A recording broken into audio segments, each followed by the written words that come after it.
Let's, however, turn to the business news on this Wednesday afternoon. And UK inflation unexpectedly rose to its highest levels since January of 2024 due to climbing food bills. Let's take you through the details. Consumer price inflation picked up to 3.6% in June. It was actually above the unchanged reading predicted by economists and the Bank of England. That's up from 3.4% in May, with economists having forecast it would remain unchanged. Food prices rose by 4.4%, with retailers blaming the recent increases in payroll taxes and the minimum wage, which came into effect, of course, back in April. Or we can speak to George Brown, who's the senior economist at Schroders. George, very good afternoon to you. Unexpected and inflation going yet again in the wrong direction. Yes, absolutely, Darren. As you say, inflation is going in the wrong direction. And I guess on the one hand, the surprise that we saw today was due to some volatile components like airfares and hotel prices. And this time of year, it's always quite difficult to get a handle of those because of obviously the school holidays. But even if we strip those out and we strip out things like regulated prices and index prices, which is what the Bank of England likes to look at, even on that front, we are seeing some sticky inflation pressures. So although at Schroders here, we don't believe that this is going to stand in the way of a rate cut next month, it is going to make it challenging for the Bank of England to cut rates much further beyond that. That's interesting, isn't it? As you say, inflation can prove sticky sometimes. It's quite easy to go up, sometimes much more difficult to drive down. What do you think of this suggestion that also retailers in particular maybe have had to increase prices given those increases in taxation and indeed the minimum wage that we saw back at the start of this financial year? Yes, certainly. So if you look at the data that's come out today, you can see evidence of that is coming through. So certain sectors, such as hospitality, recreation, which might be more exposed to those increases in the national living wages, you mentioned the minimum wage, as well as the higher employment national insurance contributions, we are starting to see inflation pressure there. And I guess the question is that whether or not that materialises into something that's more sustained, because the Bank of England's perspective on this is that it will be a one-off increase, that it won't lead to sustained sticky prices. But certainly at Schroders, we're worried that actually this will become quite sustained. And that's because if you look at the labour market, whilst we are seeing some deterioration there, and I guess there's the question marks over the reliability of the labour market statistics there, but certainly wage growth is still running really high. Inflation expectations are high. We're seeing lots of companies push on those price increases, and we are concerned that that is not just going to be a one-off, that we're going to continue to see that over the next year or so. So why then the assessment, if I can ask about why you think there will be at least another rate change this year? So, we obviously expect there's going to be at least one more rate cut. I think from the real debate that we're having is that how much emphasis does the Bank of England put on returning inflation to target? Because as you mentioned at the beginning, Darren, it is at 3.6%. That's way above the 2% target that the Bank of England wants it to be at. But on the flip side of that, the labour market is looking really weak, and we just don't really have a good handle on that. And that's because there's lots of issues with the data, the low response rates. There are some efforts to try and fix that. And we're going to get the labour market figures tomorrow, by the way, and that is going to be a key factor in the Bank of England's decision-making.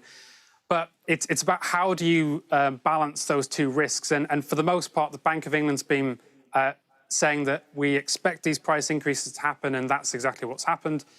And so now we're going to put more emphasis on cushioning the impact that we're seeing on the labour market, that weakness there.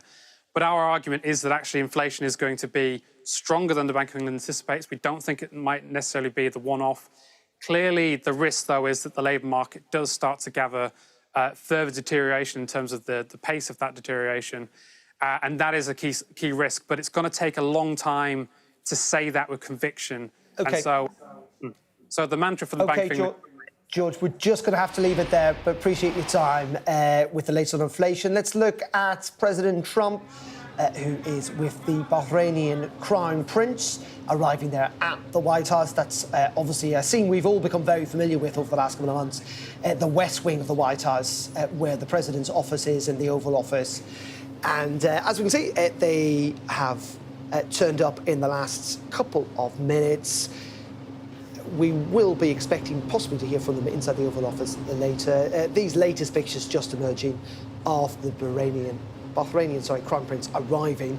We know they're going to talk about tariffs and trades. Bahrain in the last couple of days talking about a $17 billion investment into the United States. Donald Trump, actually, on his tour of the Gulf, didn't get as far as Bahrain, having visited Saudi Arabia, the UAE and Doha in Qatar.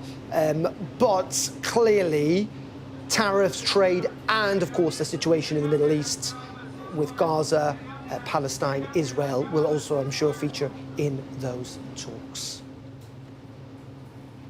And we'll bring you across any more news lines emerging from that White House meeting as we get it. Let's bring in Simon French, though, to rejoin us and talk about inflation and the state of the UK economy. Simon, very good afternoon to you.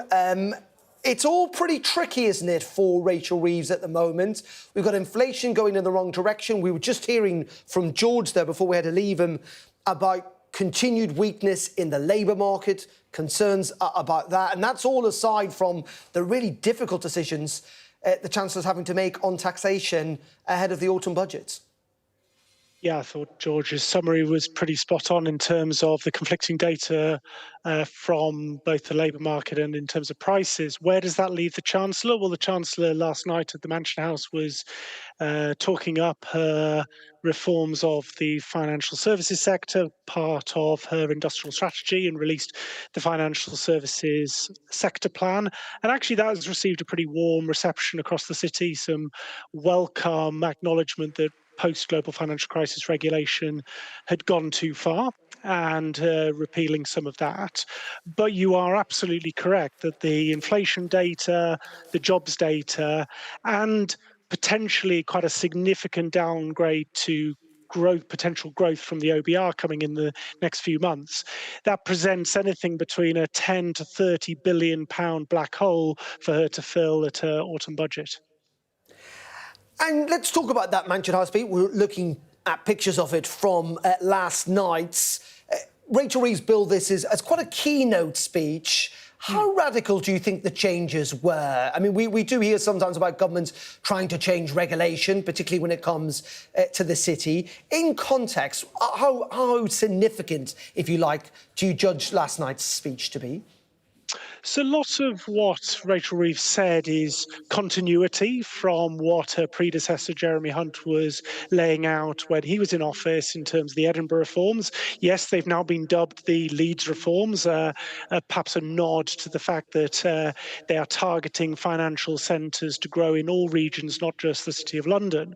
But there is perhaps a real change from what preceded it in terms of the attempts of the Chancellor to encourage more of us to save in stocks and shares ISAs and reduce the amount we're saving in cash ISAs, while she's rowed back from her mooted policy of limiting the amount savers can save in a cash ISA of £20,000 per year. What she did do last night is talk about promoting a culture where retail investors feel more comfortable buying stocks and shares and actually delivering the kind of returns that over any reasonable time horizon will exceed the returns they get from cash. And that is quite radical and quite a departure from what we've heard before.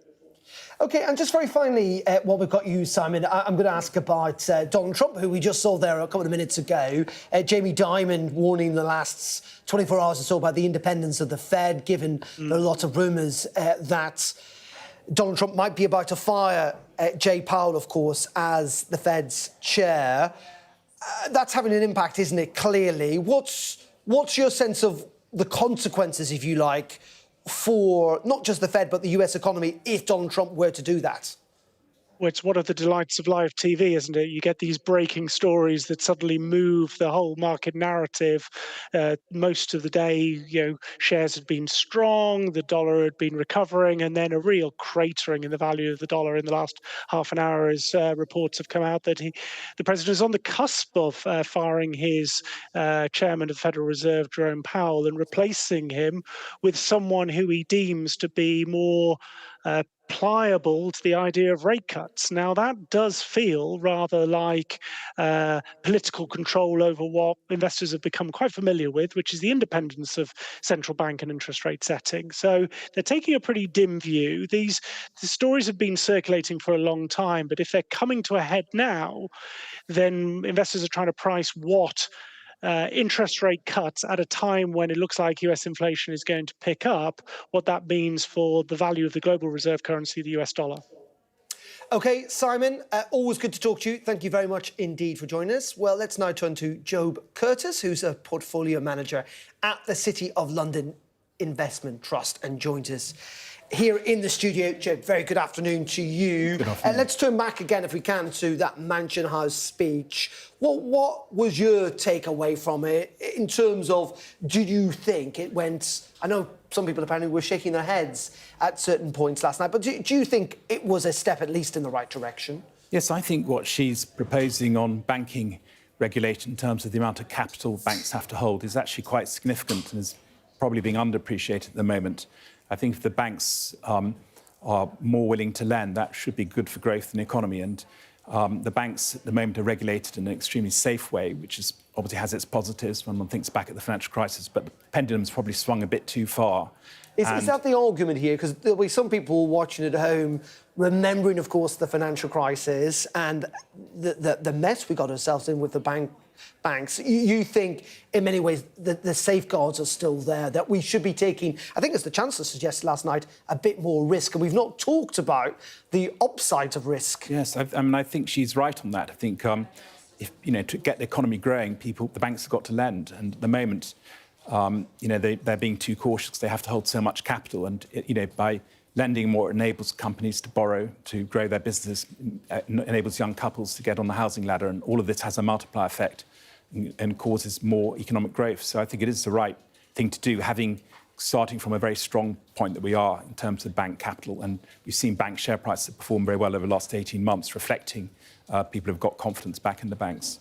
We're just talking to Simon there. I'm sure you heard about ISAs. No movement on that. It was much mooted, wasn't it? And Rachel Reeves seems to have kind of stepped back a little bit. I assume you want the government to do something on this. Well, I think it's surprising there's not more of a culture of share ownership in the UK. I mean, people seem very happy with taking sort of 1% in their cash ISAs. Well, why do you think that is? Is it... I mean, the government seems to suggest that people need to be educated more. Is that fair, or are we just less risk-averse than the Americans, for example? I think it's almost a cultural thing. There's an argument that we need to be taught financial matters in schools, personal financial matters, because I don't think anyone ever teaches them. But I think certainly it is surprising. And but as hopefully confidence will build as stock markets, on the gains they've made, people appreciate in fact, you can not only get capital gains in stock markets, also you get a very good dividend yield. The dividend yield from UK equities is about 3.6% at the moment, which is way better than most ISA accounts. And just very finally on this, as I said, there were a couple of people apparently shaking their heads last night over some English sparkling wine. But we also know the bond market's quite like Rachel Reeves, and we saw that in reaction to what happened in Parliament a couple of weeks ago. What's your sense of what the City of London thinks about the Chancellor at the moment? Well, I think, it's kind of mixed scorecard of some things she's done which are not liked in the city, but I think there's a fear of who would replace her, and I think she's the sort of devil we know. So in that respect, and to be fair, she's championed the financial service and banking sector. She realised how important financial services is for the UK economy, and I think that's very positive from the point of view of the country. And we just talked, Simon, there just briefly at the end about, the rumours around Jay Powell and sacking. And, one of the things that obviously is a bedrock of our system here is the independence of the Bank of England. Yes. Again, just in terms of confidence about having that independence, it's pretty crucial, isn't it? It is, and the US dollar's been weak all year because of the concerns about policy in the US. And I think, if these sort of things will be further weakening for the dollar. OK. Job Curtis, thank you very much indeed for joining us here live on Sky News.